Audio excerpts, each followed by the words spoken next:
Welcome back, everybody, to Off the Clock. I'm Alex. I'm Corey. And we are back for the spring semester. And now we're on YouTube. We are now on YouTube. Alex has been working tirelessly in the lab on the thumbnails. Dude, I've been procrastinating so bad. I told myself over winter break I was going to spend time on thumbnails, and then it got to early January, and then it got to less early January, and I just sort of threw everything together in Canva, but made it work. And now we're on YouTube. So Whoopee. If you're still watching on Apple Podcasts or Spotify, hi, we're still here. Yeah, we still like you. We still like you, but, we're expanding our territory. Yeah. Corporate expansion. So at the last GBM, we had Ernest Hooper come over to speak as our guest speaker. He is the Chief Communications Officer for United Way Suncoast, and he gave us a little bit of a story about writing persuasively. He was talking about this organization. I forget the name of the organization, but it will be on screen. If you're watching the video component, you can see that. But he was talking about this organization local to the Tampa area that helps out foster kids who age out of the system. So when they turn 18, have nowhere to go, it finds a way to house them with families so that they can spend time for the holidays, having a good time and not having to worry about paying rent. Because a lot of them, they turn 18, they're still in high school. Yeah. That's tough. That's hard. Yeah, for sure. I did not go to the GBM. I was busy that day, but it sounds great. Also, Ernest Hooper is the name of my 2K My character. So, yeah. But it sounds like a good. He was a super nice guy. He actually he pulled the room for questions as the GBM speakers usually do. Yep. But he said one person who asks a question is going to get their AMA membership paid. Oh, dang. So he was hooking people up. Okay. Yeah. Look under your chair on some Oprah. Exactly. But it's been a busy period in the world of marketing. Yeah. TikTok is getting banned. And it's all people talk about. It's all people are TikToking about. Everyone's moving over to Zhao Hongshu. Some people are moving to Zhao Hongshu for sure. That's a red note for anyone not initiated. No, it's actually funny. My professor asked in class was like, so that TikTok ban, how do you guys feel about that? And I think it's a class Kennedy and I actually have together. Yeah, I'm in that class too. None of us cared. Yeah, she was like, do you guys think it's good? Do you guys think it's bad? And I was like, I gave her a thumbs down from the back row, and that was it. But most people were sort of quiet about it. I think people are they're just coming to terms with the fact that they do not have control over the situation. Yeah. So everyone is just defaulting to apathy. Yeah. Do we know that TikTok is getting banned? Is this a sure thing? I don't know. I think it'll get banned. I don't think they'll sell. Because my understanding, based on the bit of news that I've seen about it, is Trump said something about when he goes into office, TikTok's getting banned. Or it was either Trump or it was Congress. Well, Trump repeatedly was like, dude, I don't want to ban TikTok. Okay. There's so many good people on TikTok. And then he was like, I don't want them to take it away from you guys. He's a populist. He wants to. Yeah. If people like the thing, if 170 million Americans are on the thing, chances are he's probably not going to trash it. Yeah. But the thing that I heard was because I think I'm pretty sure it's Congress was like, oh, they're selling all the data to China, so we got to get rid of them. Yeah. Because of that, I think I heard TikTok is they're going to get delisted from the App Store, but they're just going to pull their thing and be like, hey, so America doesn't want us. The people who still have the app, you can't have us. Usually what happens is it's like a Flappy Bird situation, right? Yeah. Where the app gets pulled, but you can still access it. You can still pull it up and then do your little taps to get the thing. But yes, but Flappy Bird was a single player game. The only, were there even leaderboards? For your maybe I don't think so. I don't know. It's been a while. It's been a bit, yeah. TikTok is a live service app that is constantly getting. Calling it live service, I just start thinking of it like Fortnite. Yeah. Yeah. It's constantly getting updated. The servers are a place where people are actively posting content. I don't know. I don't know what the logistics are going to end up being like, but yeah, it's sort of all up in the air. I think it will get banned, and I think it'll just take some time for it to go into effect. So it'll get banned on Sunday, but it'll probably take another 5 months or 6 months for them to be able to sunset the servers correctly and do all the stuff they're supposed to do. Or they'll have time to comply. They won't give them you have 1 week to shut down 170 million accounts or anything. Yeah, because it's always a slow rollout. Yeah, and then maybe Trump will come back in and like repeal it or something. Everyone gets TikTok. Yeah. You get TikTok, and you get TikTok, and you get to watch your little slime videos, and you get to watch your Subway Surfers. Yeah, I don't know. I like TikTok. A lot of people are like, I'm glad it's getting banned. Yeah, honestly, I'm kind of in that camp, but also I think mostly it's not gonna matter because the ecosystem is gonna adapt, right? You take one. I don't thing think out, so. I think TikTok is the biggest like. It has the biggest market share. It's the biggest market share, Mhm. but I think what's going to happen is something like Instagram Reels. Like I think definitely Instagram Reels would probably take in a lot of the slack and Yeah. like spike in user base, which is I agree, but I think it's like, I don't know. If you're like a big free market supply and demand kind of guy, Mhm. like this level of government intervention doesn't like benefit the consumer at all, because Instagram Reels is not going to become a better product yeah, because TikTok is getting banned. it's just going to get more users. It's just going to get more users because they are snuffing out like competition. Like, Mhm. that's it.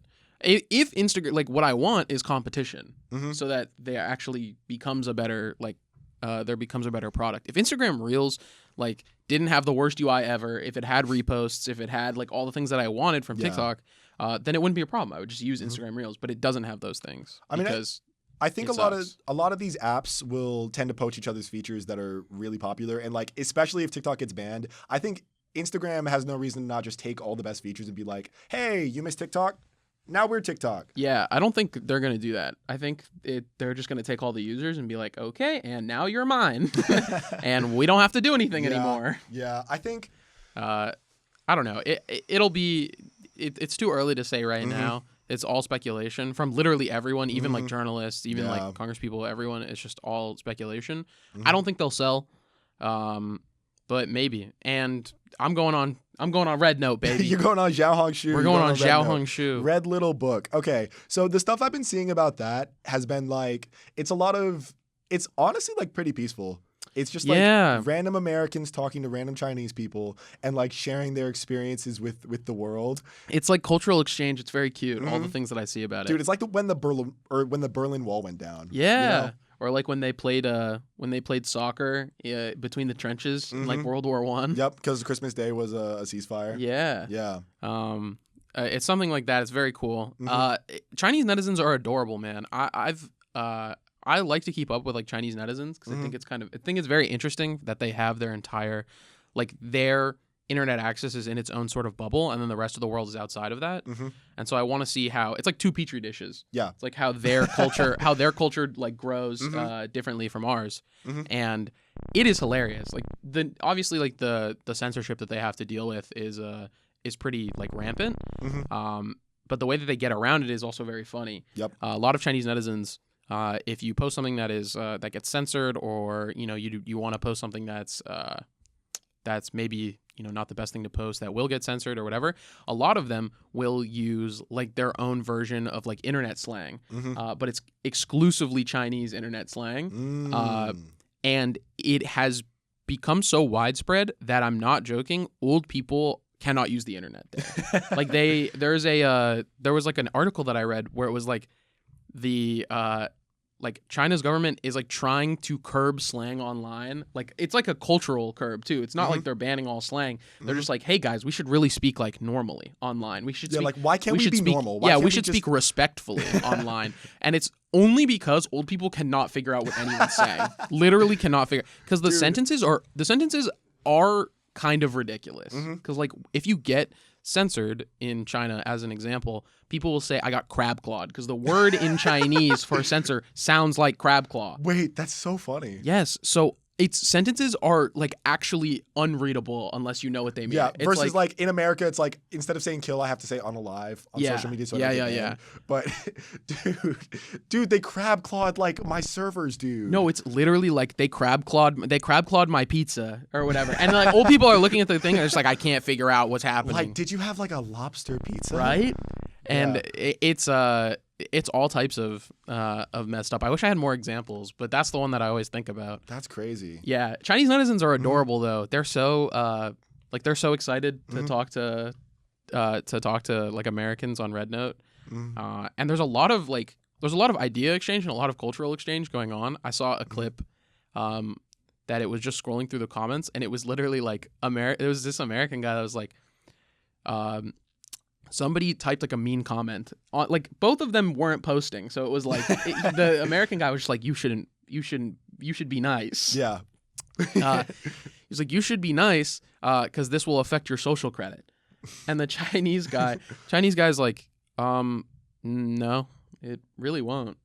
And then he's like, what do you mean? He's like, the social credit thing's kind of like overblown. Like, it's not really like a thing. Arguably, we have bigger social credit than the Chinese do, from what I've understood. Really? Like I don't know our that. credit score system. Oh yeah, our credit score system is it controls your entire life. Yeah, but he was like, yeah, the social credit thing isn't really like a big thing. It's not like as widespread as people make it out to be. And he was like, wait, really? The American guy was just like, wait, really? And the Chinese guy was like, yeah, man, there's 1.7 billion people here. Do you think they could do it for all of us?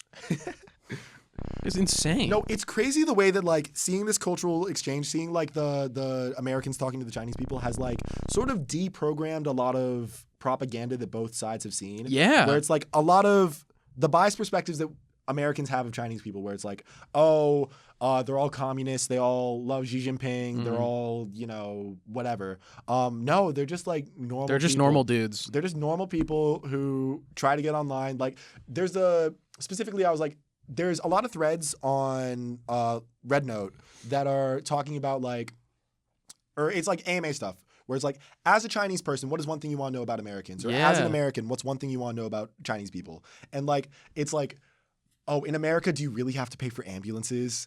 And it's like, yeah, we do. It's pretty bad. It's really expensive. And it's like as a Chinese person, like when you're a kid, like, are you not allowed to play video games? Is that a real thing? And it's like, well, they have certain bans, but they're still kids who are going to be doing the thing where they get on their parents' accounts. So it's mostly just like a social conditioning thing. It's like, well, you really shouldn't be. Some parents don't care.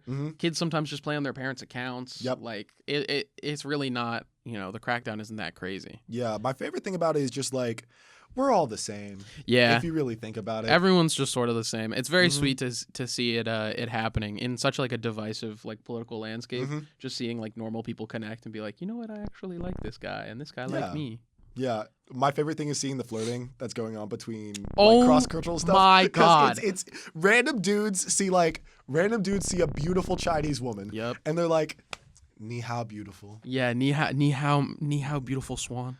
Dude, Rodell, friend of the pod, Rodell. Rodell and I were talking about it. He saw a thread on Rednote where it was this American girl who's like, her boyfriend like drives her to the airport and then she's like flying away and then like she's crying and he's crying and they have like this embrace in the airport. Very like typical long distance kind of thing. And there's a Chinese netizen who just comments and is like, you should leave him. He made you cry. You should never cry. You are swan. He is frog. And I cannot stop thinking about you are swan. He is frog. You are swan. He is frog. Yeah. That's crazy. That's got to enter like the regular vocabulary. I love Eastern proverbs, bro. They're so funny. Dude, it's people just know how to post. Posting is universal. It really is. Yeah. It's a deeply human experience. Deeply human experience. Posting something that's really funny. Yeah, it always reminds me of in Counter-Strike, there are like you can get name tags for your like weapons and skins and whatnot, and people will name them, and a lot of American names are like very stupid and silly. It's like banana gun or whatever, and then the Chinese names when you translate them are insane. I got a Chinese M4 one time, and or I saw a Chinese M4, and what is an M4 again? It's like a weapon. Yeah, it's like a weapon. Okay. And it's like all in Chinese, and then I see the guy like copy paste it into Google Translate, and it's the snow goose need not bathe itself in white, as you need not be anything but yourself. And it's like, what? Let's sit with that for a second. Yeah, that's powerful stuff. Thank you, random Chinese guy that named his like gun after that. Yeah, and then you get domed by that, and it's like, dang. Yeah, it's like, dang. I guess I'm not bathing myself in white. Yeah. Like, this is wild. Dude, I just love learning about stuff. Part of me wishes that instead of doing marketing stuff, I got into anthropology, because learning about people and learning about the way that they interact with each other, like not even just cross-cultural stuff, but like going back in time. I started watching a little bit of Sex and the City recently, and it's so funny. Like going back and watching sitcoms from like or sitcoms are just dramas from 15, 20 years ago. Yeah. And you see the problems that people are talking about and attributing to the internet, or like, oh, this is unique to Gen Z and millennials. And it's like Gen Z is always doing this. You look back at like a random episode of Sex and the City, and they're talking about the exact same phenomenon that we're seeing. Mhm. Like, situationships are not a new thing. Yeah. Mr. Big just didn't want Carrie. Mhm. You know, that's just That how doesn't mean was anything to going. me, but I'm sure viewers out there Yeah. are hooting and hollering. Yeah, I'm playing for. We still have more women watching than men. Let's so, go. You know, it's just cool knowing that culture. I don't want to say it's stagnant because that sounds wrong and that sounds bad. There are universal truths, Yeah, there are universal truths that are always going to be, or constants rather. or yeah, universal constants that are always going to exist for every person throughout all the time. 'Cause Yeah. some human experiences, like this is just what's going to happen in your 20s. This is just what's going to happen when you're a teenager. Yeah. And there's some comfort in that. We are all a lot more alike than we'd like to admit. Mhm. Sort of segueing from that, this was the first week of classes. It is the first for week the of new classes, semester. yep. So I figured we could talk about our classes a little bit. I'm like a semester and a half probably behind Alex. Yeah, although- class wise. Honestly, the classes I'm taking this semester are probably like technically behind the classes that I was taking last semester. Mhm. So we're about even. Recently I picked up a sports concentration or a sports marketing concentration, which is why I'm still here. I would have graduated in December if I didn't pick that up. Yep. But because of that sports marketing concentration, I'm taking 2 sports marketing related classes. I'm taking sports marketing and I'm taking sports marketing and social media. Okay. And the first day for both of those classes was super fun because my professor, I'm forgetting the name, I think his last name is Brown, but he's the guy who does all the sports marketing stuff. Yeah, for the Browns. Yeah. For the Browns. Very nice guy. Very good energy in class. Yep. Originally he was in like Vegas and he was talking about Oh, like yeah. yeah, you know, I was in Vegas. I can't tell you what happened there.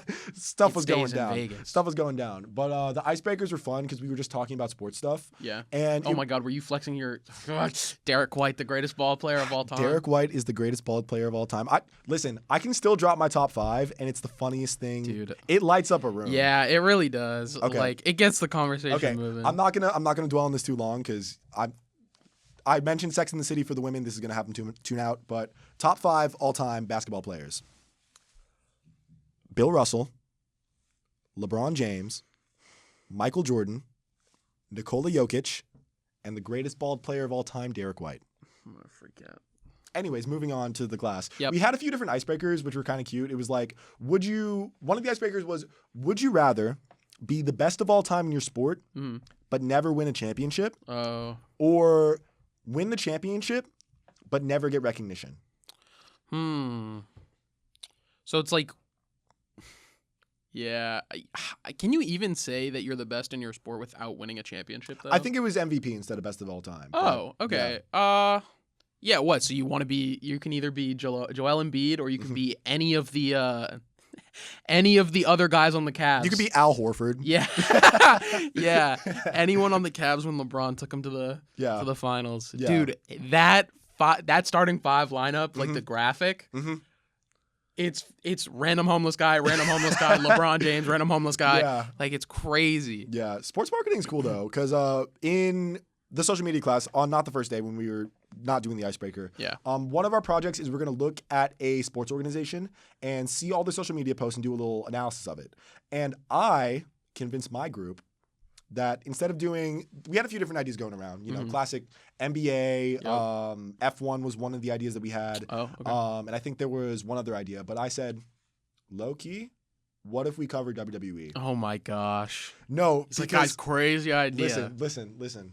So WWE, another thing that happened in the world of marketing and business, which is actually relevant and important and new, is WWE as of January 6th, very important day, is on Netflix. You know where I was. You know where I was. I was watching Monday Night Raw. Uh-huh. But they're now on Netflix, and it sort of follows a trend that we've been seeing with like a lot of live sports are going to streaming services. Correct. Like a lot of the NFL games are getting streamed on Prime. Yep. And there was the Mike Tyson Jake Paul fight, which was on Netflix. And then now Netflix is picking up Monday Night Raw, which is huge because they were on cable since like the 90s. Yeah. And now they're off cable and on streaming like Mhm. permanently. I don't know. What do you think about like all of these sports organizations moving towards streaming services. Well, I think it's just the natural life cycle. Cable and radio are Yeah. a dying breed. Mhm. Radio's getting replaced by any kind of music streaming and then podcast servicing. Dude, can you imagine listening to today's Celtics versus Cavs on the radio? Dude, sometimes my dad does that. Really? Sometimes my dad, if he has to drive somewhere and there's a game on, he'll turn it on and he'll listen to it, and then it'll just be like the guy in like the transatlantic accent, like that, and there he is going down the, yeah, and then Yeah. he'll say something, and my dad, I don't know how he pictures it so well, like it's without the visual component, I can't really understand it, but like the guy will just say something, and my dad will just be like, "Dang it!" and like hit the steering wheel, but. Or like being, what's it called? Being those kids that like sat by the radio and listened to like baseball games. I don't know. I couldn't do it. I wouldn't be able to imagine. Like in you're my sitting head. there in the prison yard and just listening. Yeah, with yeah. Everybody. But I think it's the natural life cycle. I think sports are a thing that are going to be forever. Like, I mean, minus like a couple big, like fall offs. I think NASCAR is probably one of them. Yeah. I mean, baseball still has so much money in it, like an unbelievable amount of money in Yeah. it. It's like generational wealth, which is Yeah. why it's still going. But the views they have not been what they used to be. And the ticket numbers are pretty low because it's so cheap to get like a ticket to a baseball game because the demand isn't there. Yeah. Which that's nice that you can go, but also I feel like you're getting more value out of going to Well, yeah, the whole half the experience is going because you want to be surrounded by a bunch of other people that are also super into it. Yeah. Yeah, I think that sports are going to be something that's going to last like forever because there's always going to be that sort of like competitive drive and people that want to watch like the best of the best compete Exactly. in any sort of like form. But the thing that is not going to be constant is the way that they watch it. It'll change forever. So I think it's natural that they're going to streaming services. God, please, please, please, please make the NBA watchable. Please just give me one subscription I can get so I can watch every NBA game. The streaming rights are so bad. Yeah. Like you. No, it's awful. Yeah, like you can. I think in a certain part of Michigan, if you live in a certain part of Michigan, you cannot watch the Michigan teams, like one of the Michigan teams. That's insane. Yeah, it's unbelievable. It is really unbelievable. Like you could not see your home team. Because of like the streaming or like the streaming rights or whatever. No pun intended. It's such a slam dunk. Setting yeah. up a streaming service that unifies everything. Like that's how streaming services got popular in the first place. Yeah. Is people were tired of the inconvenience of I have to pay this much on cable or I have to jump through hoops to get through this. Well, I need the normal cable and then I need the sports package and then I need the sports plus package if I want to watch golf. Yeah, I also need the DirecTV satellite installed into my yard. Yup. So that I can. And then that thing breaks every time it rains. Yup. Yeah, and that's why people are turning to like piracy. Like I'm not condoning it. I'm not condoning it, and I'm not leaking the sites that I allegedly may use to watch some of these NBA games. I would literally never. Because I'm a Celtics fan, and we're in Florida. We're not anywhere near Boston. Yeah. Although I'm taking my little brother to the Celtics Magic game that's happening in April. So we're driving over. That's gonna be like an actual slaughter. No, it's not. Dude, the Magic beat the Celtics last time they played. Really? Who's even on the Magic? I don't know, but they just have their number.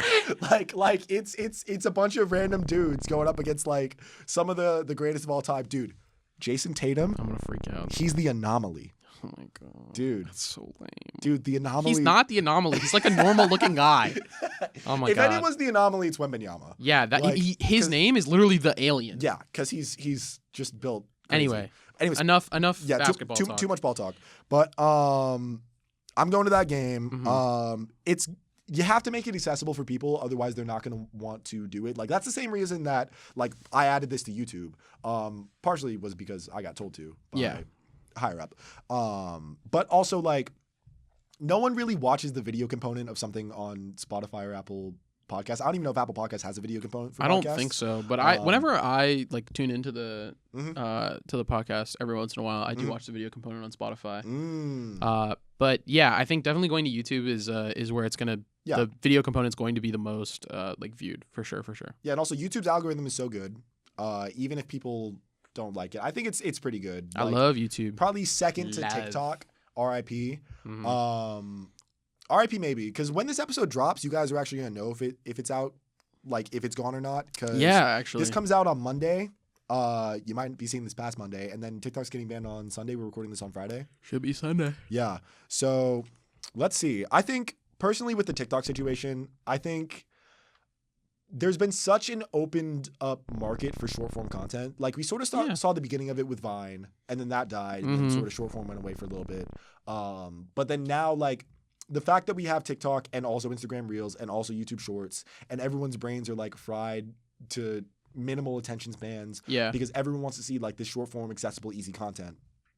I feel like you kind of can't put the genie back in the bottle. So Definitely not. It's just going to be, if it's not just Instagram Reels taking up the entire market, it's going to be some competitor app that like takes all of TikTok's best features, adds on some extra stuff, adds on some incentive for creators, and then that's going to like make it so. That's another it's still thing. Is the Creator Fund has given, a lot of people the ability to post really good content, continue to post really good content, and like turn their lives into like really like it has affected people's lives greatly. And I don't think I've ever seen anything like that on Instagram. Yeah. The Creator Fund is on TikTok is like, if anyone that doesn't know, is if you are like a sizable account on TikTok, you get access to the Creator Fund, which is literally just a money pool that they give out to creators based on size. And it allows you to continue making really good content, which I think is the way TikTok got popular. First and foremost, I think obviously like the push for short form algorithmically has helped for sure, and it's like I think it's a driving factor. I think it's the underlying factor, but the first thing that made TikTok good is good content, and that's the first thing that'll make anything good. Yeah, is like just good, genuine content, especially when it's like when it's user made. Yeah, if there are things that people want to watch, then they will come to go. It doesn't matter if you have the greatest algorithm on the planet. If people aren't making good videos, no one will watch them. So you have to be like content first. And I think the Creator Fund is allowing people to continue being content first, which is why I think they've been able to continue being the dominating force in there. But I wanted to say that when Vine went away, got sunsetted, we did see another push in short form in between Vine and like. I missed this. Yeah. So you're gonna go in a minute. It's the 10-minute YouTube video. I was gonna mention that actually. Yeah. So for those that do not know, YouTube, a couple of years ago, probably more than a couple of years ago. It's been a bit. We're old. Seven We're old. years ago, 8 years Back ago? when it was like you have to get to like 9 minutes 59 seconds, so you can get the mid-roll ad, and then you get the pre-roll ad, and you get the post-roll ad. Yep. So before YouTube videos, you didn't really have too much control over like your ads, like the amount of ads you put in your video. Yep. And then they made it a bit. People figured out that if you make a 10-minute YouTube video, you get a pre-roll ad, a mid-roll ad, and an ending ad on the video. And so then there was this ginormous push from like huge creators to minimum 10-minute videos. But instead, a lot of creators will just like shorten their videos to 10 minutes. Like they will record a longer session of whatever they're doing, and then they'll cut it into 10-minute sections. Yep. And that's better for viewer retention. It's better for shorter. Yeah, it's better for viewer retention because it's shorter. You end up making more money because you have more control over the amount of ads that are there. And it looks better on your for total views on your channel. Yeah. So it was like a really huge push. Now it's sort of like they've given you way more customization over the amount of ads that you can put in. Which is why we're seeing things like we're seeing the 3-hour videos, the 4-hour videos that people are making. Yeah. Where it's like, I'm doing a deep dive into every single episode of 13 Reasons Why. Yep. And then there's just like you look at the bar and like a quarter of it is all yellow. All yellow. Yeah. But that I think is also a factor in like the push algorithmically for short-term content. Was that little blip. Yeah, dude, YouTube fascinates me with how it works. Like I know the number one person like on the planet who I feel like knows the most about YouTube is Mr. Beast. Not Mr. Beast. What? MatPat. Oh, MatPat of Game Theory, because he's been doing it forever. He has, but he's also been on like the super deep analytics side. Yeah, as well. he is. Yeah, you're right. So Matthew Patrick, the creator of Game Theory, started his channel in like 2007, 2008. Yeah, but before he worked on his channel, he was doing. I don't want to say consulting, but it's like sort of. He would look at creators like analytics. Before it was really easier to do so. Like Yeah. YouTube now, their analytics are a lot better, and you get a lot YouTube of Studio extensions. gives you so much. It gives Yeah. you so much information. And now you can get a lot of extensions that that widen the the swath of information that you can get. Yeah. But before, it was limited, very limited, and you had to really know somebody or know like a company more often that could tell you what you're doing correct and what you're doing wrong based on your analytics. There were these, what were they called? They were called like, what was Machinima? I know what you're talking about, but I don't know what the name of it is. Basically, but continue explaining, it's a company that is like a holding company, or not a holding Oh, company, but not agency, but like yeah. it's like a parent company. Yeah. Yeah, it's like an agency that would basically Poach up a bunch of smaller creators. pick up a bunch of smaller creators, and then they'd be under this big company umbrella, and then Mm-hmm. you would get a lot of access to other things. You'd have to put their thing before, like their intro before your video, Yep. to let them know. Machinima was the biggest. Anyone who's out there who has like been on YouTube for a while will remember Machinima. But Machinima.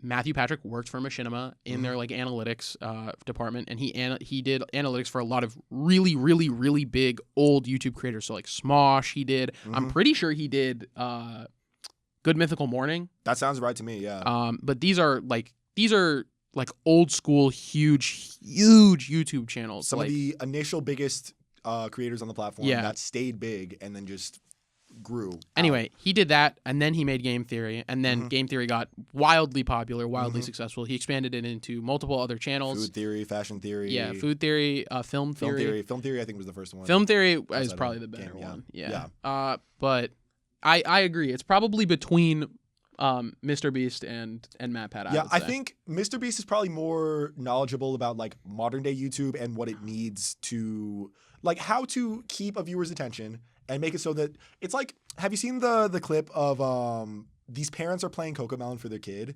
and when they hear the sound effect, the Cocomelon, the kid comes like running into the room. No way. Okay, I'm gonna edit it into this episode if I can find the clip.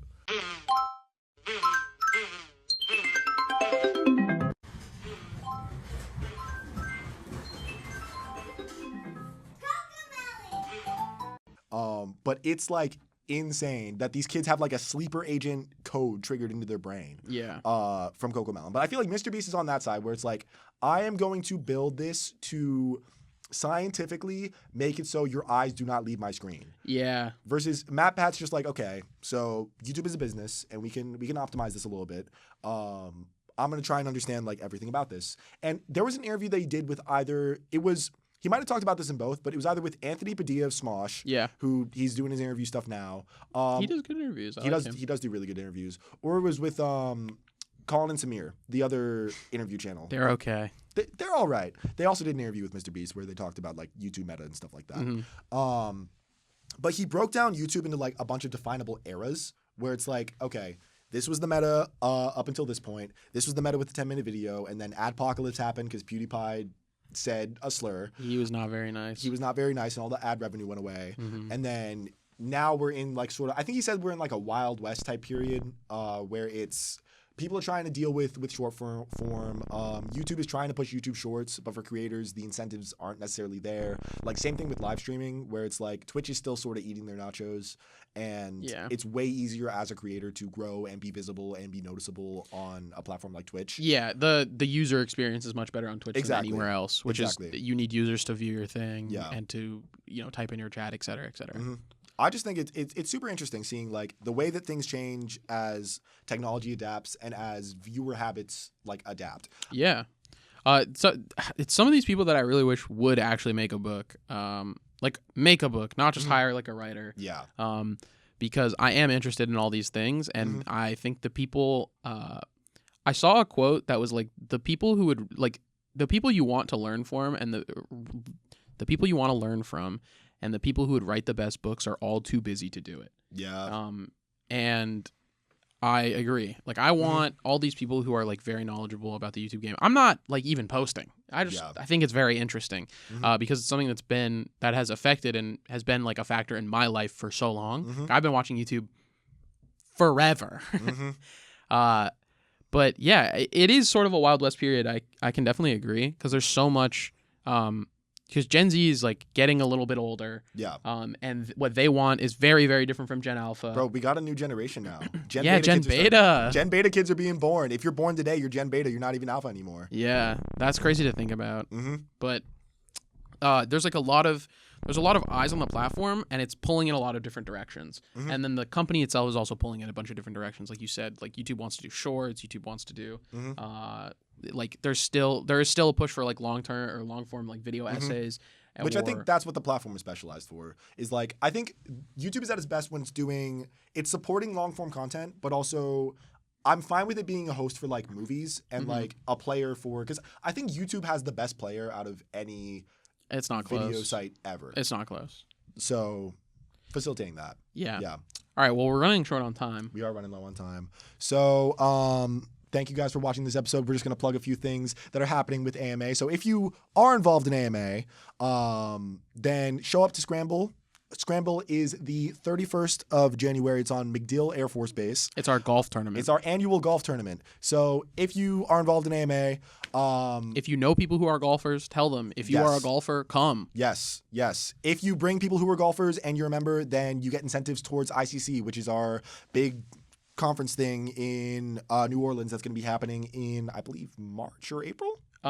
Yeah, I think so. If you want to learn more about like the benefits that you can get for helping with Scramble, I know Alex is volunteering, but if you come to the GBM, I'm sure it'll be on one of the slides. Yes. I'm sure there'll be a QR code for you to scan. Yes, our GBMs again are Tuesdays at 4:45 in the business building room 225. Yep. That's upstairs. It's like one of the little meeting rooms. Tuesdays 4:45 in BSN 225. But I think that's everything that we Yeah, covered. I'm pretty sure that's everything. All right. Well, we'll see you guys next week, and we got to get back on the clock.